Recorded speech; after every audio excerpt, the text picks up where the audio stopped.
Hello, good morning. Can you hear me? Yes, thank you. And we can see your slide. Thank you. Okay, thank you. I'm so sorry. I was having some technical glitches. Let me get started. So my topic today is cardiac sarcoidosis, role of multimodality imaging for diagnosis and treatment. And I'm from Sebring, Florida.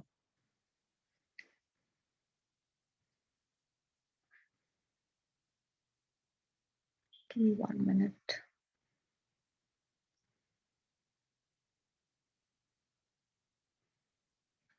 Sarcoidosis is a disease process with an unidentified cause which manifests pathologically as non-caseating granulomas with multi-organ involvement. The characteristic pattern is bilateral hilar lymph node involvement, reticular opacities in the lung and joint, eye, peripheral nervous system involvement, and/or skin lesions. The incidence and prevalence is estimated at 10 to 20 per 100,000 population of sarcoidosis are underestimated.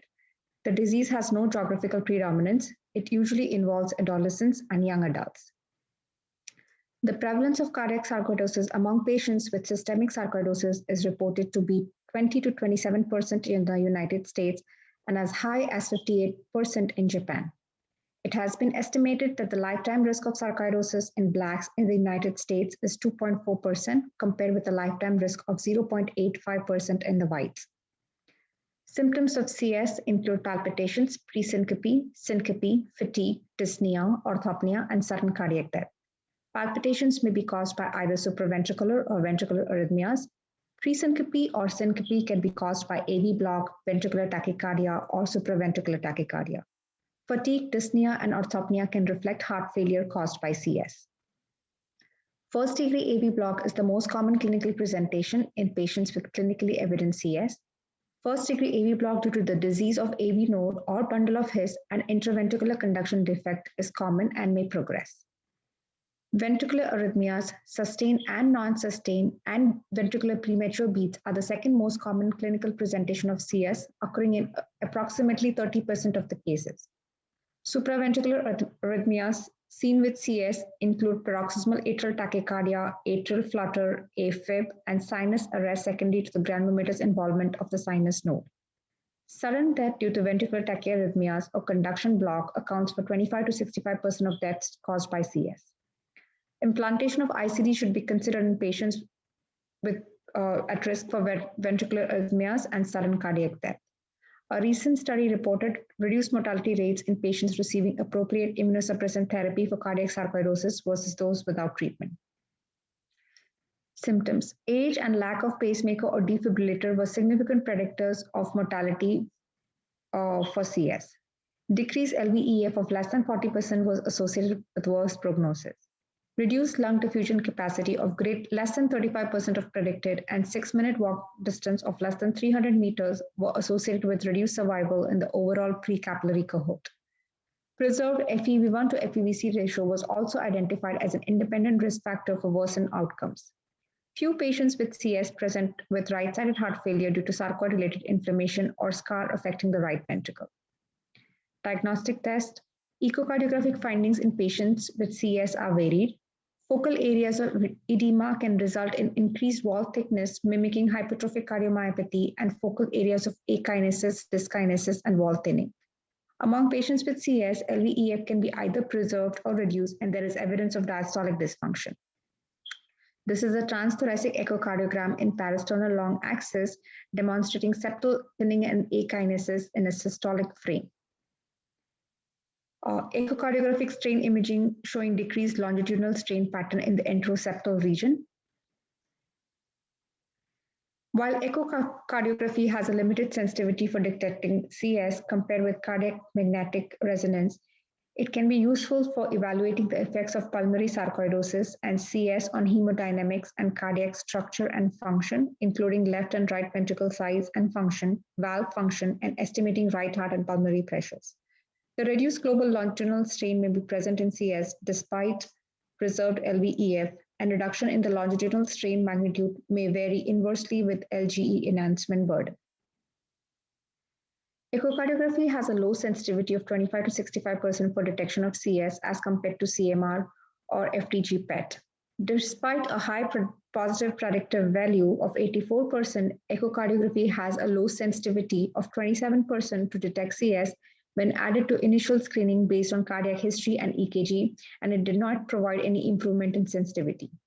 Based on the above results in patients with extracardiac sarcoidosis who have symptoms or signs of possible cardiac involvement, echocardiography should not be used as a screening test, as a negative echocardiogram cannot be used to rule out cardiac involvement.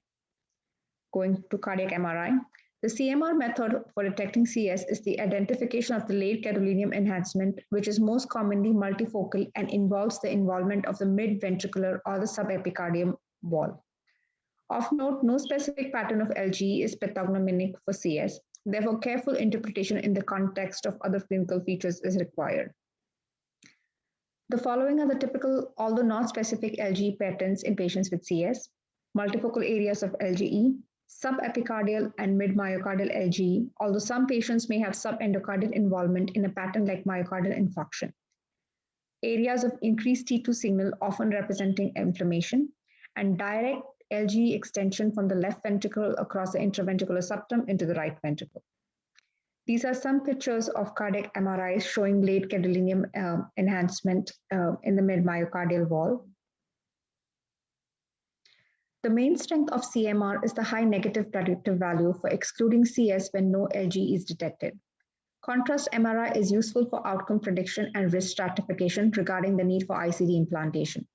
Presence and extent of ventricular gadolinium enhancement is associated with increased risk for ventricular arrhythmias, ventricular fibrillation, and sudden cardiac death.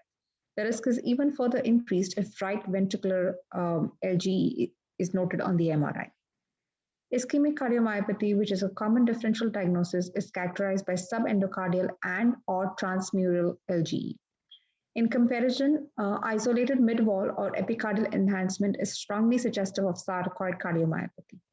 The territorial vascular distribution of ischemic is quite typical versus the varied distribution pattern in cardiac sarcoidosis. The FDG PET can detect active myocardial inflammation, which in the appropriate clinical context can be used to determine the likelihood of CS. FDG uptake by the heart is nonspecific for CS and can be seen in other inflammatory myocardial diseases and hibernating myocardium. Extracardiac FDG PET images are strongly recommended when there are no prior data regarding the presence or disease activity of extracardiac sarcoidosis. CMR and FDG PET are the two imaging modalities that appear to have the highest sensitivity for detection of CS. CMR is more likely to provide information regarding the occurrence and degree of edema and scar, and PET offers information regarding the presence, extent, and severity of myocardial inflammation. This is an endomyocardial biopsy showing non-caseating granulomas from when the extracardiac source is lacking. Diagnosis of cardiac sarcoidosis. A definite diagnosis of CS is established by detection of non-caseating granuloma on histologic examination of myocardial tissue with no alternative cause identified. The term probable CS denotes a likelihood of CS greater than 50%.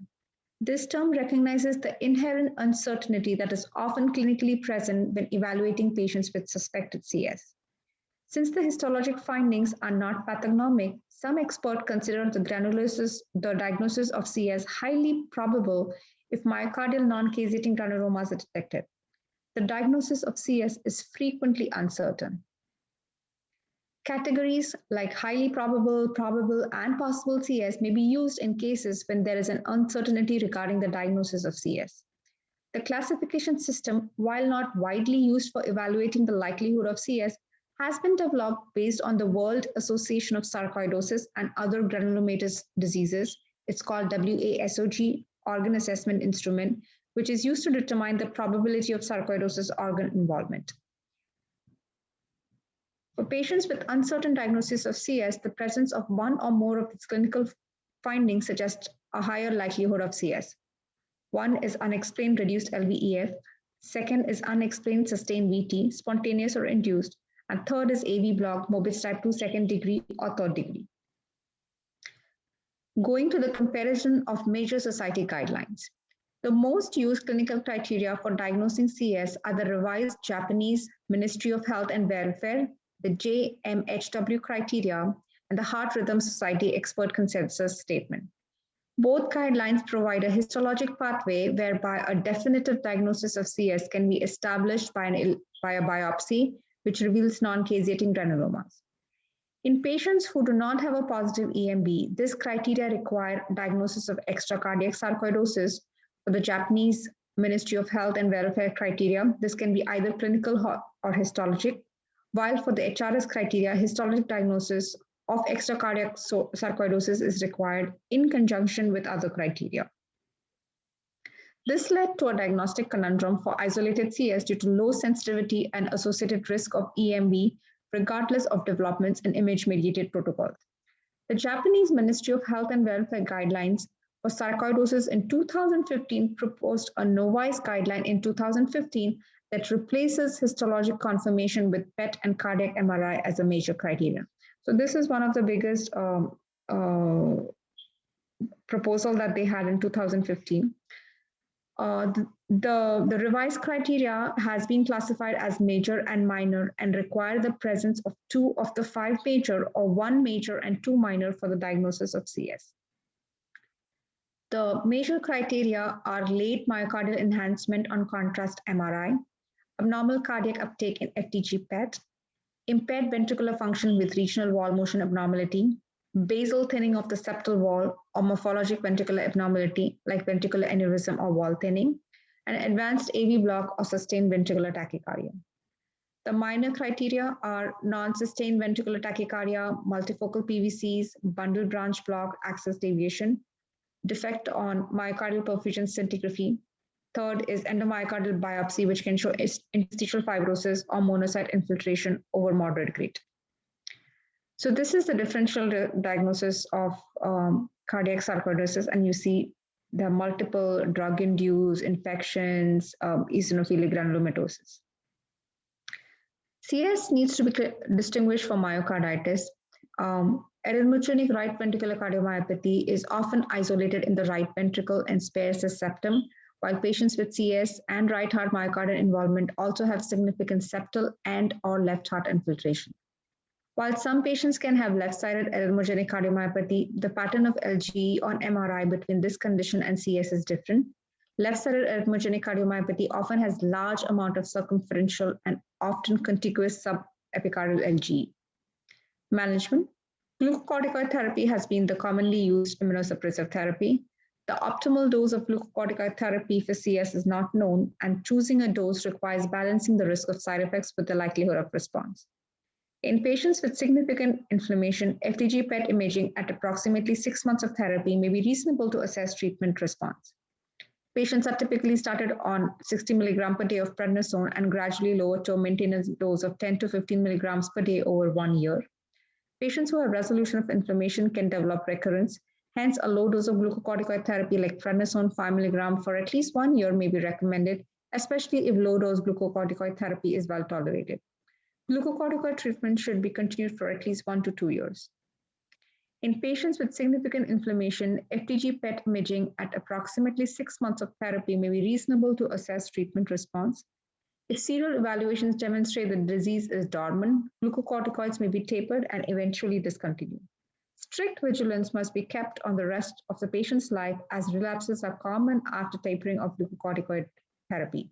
Any evidence of recurrence may be handled by reinstituting or increasing prednisone to 40 to 60 milligrams per day. The common side effects of prolonged steroid use are hypertension, diabetes, lower risk to infection, myopathy, depression, and osteoporosis. Steroid-sparing agents. Steroid-sparing agents such as methotrexate, azathioprine, infliximab, or mycophenolate mofetil have been used as an add-on therapy or as an alternative owing to the side effects profile of glucocorticoids. These agents may worsen heart failure and should be used with great caution in patients who have volume overload. Appropriate immunosuppressant therapy for cardiac sarcoidosis is associated with slow disease progression and reduced long-term mortality rates. Establishing an appropriate immunosuppressant drug therapy in individual patients should be performed under repeated PET control studies, aiming the disappearance of inflammatory cardiac sites with increased FDG uptake. Device therapy. A permanent pacemaker is indicated in patients with complete AV block or other high-grade conduction system disease, even if transient. In such cases, implantation of an ICD rather than a pacemaker alone can be considered. Several studies reveal the independent predictors of life-threatening ventricular arrhythmias and sudden cardiac death as the following: extent of myocardial LGE enhancement, previous presentation with ventricular tachycardia, and impaired left ventricular ejection fraction. The risk for sudden cardiac death is even further increased if right ventricular gadolinium enhancement is present in the MRI. The 2014 Heart Rhythm Society expert consensus statement on the diagnosis and management of arrhythmias associated with CS recommended that for patients with one or both, the LVEF being 36 to 49 and LVEF less than 40, ICD is recommended, which is a class 2B recommendation. In patients with normal EF, consider CMR, and if LG is noted, then do EP study. If EP is positive, then consider ICD implantation.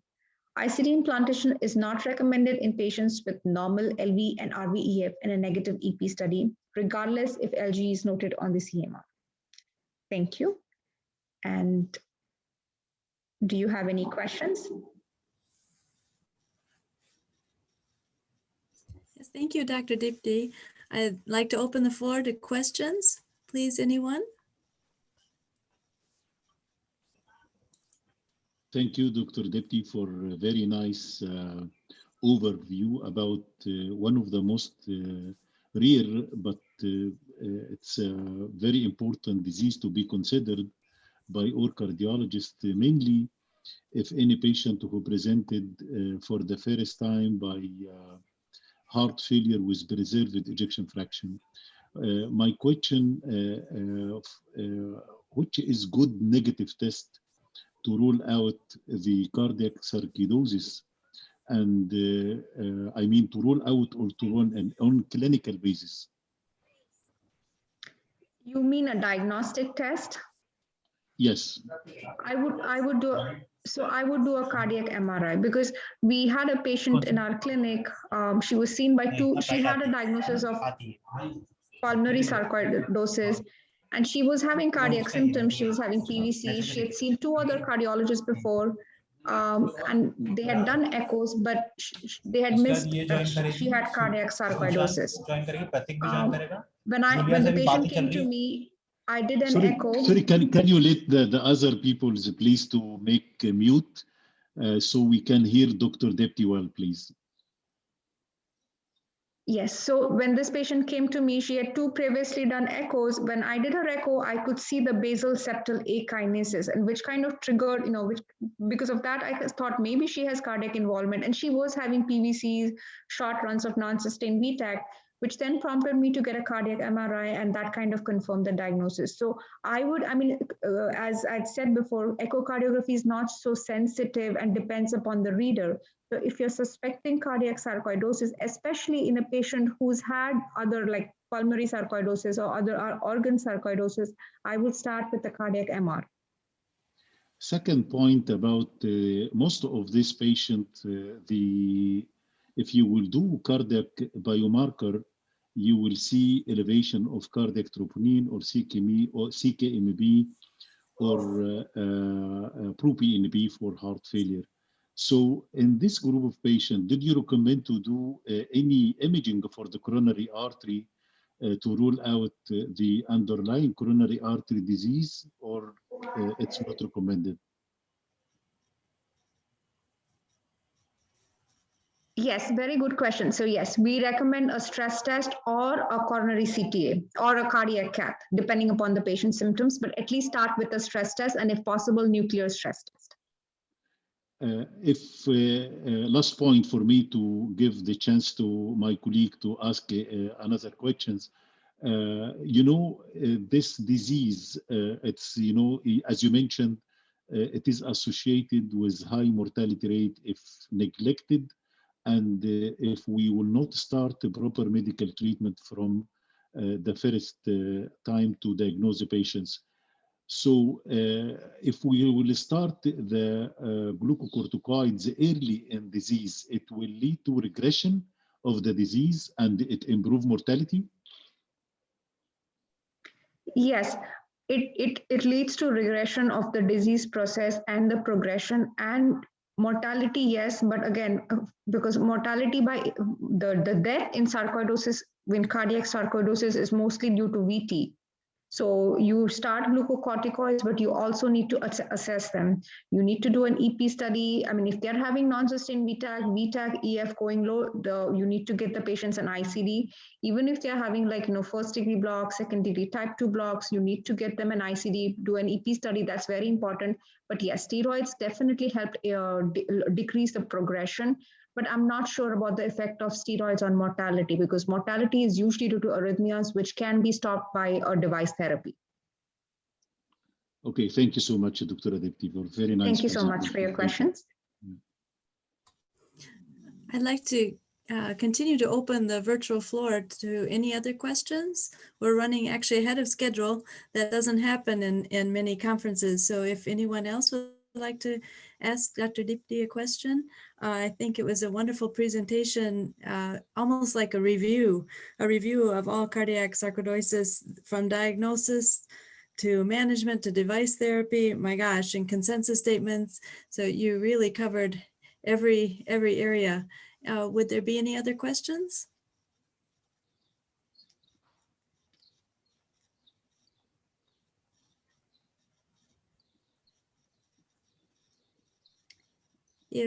If no other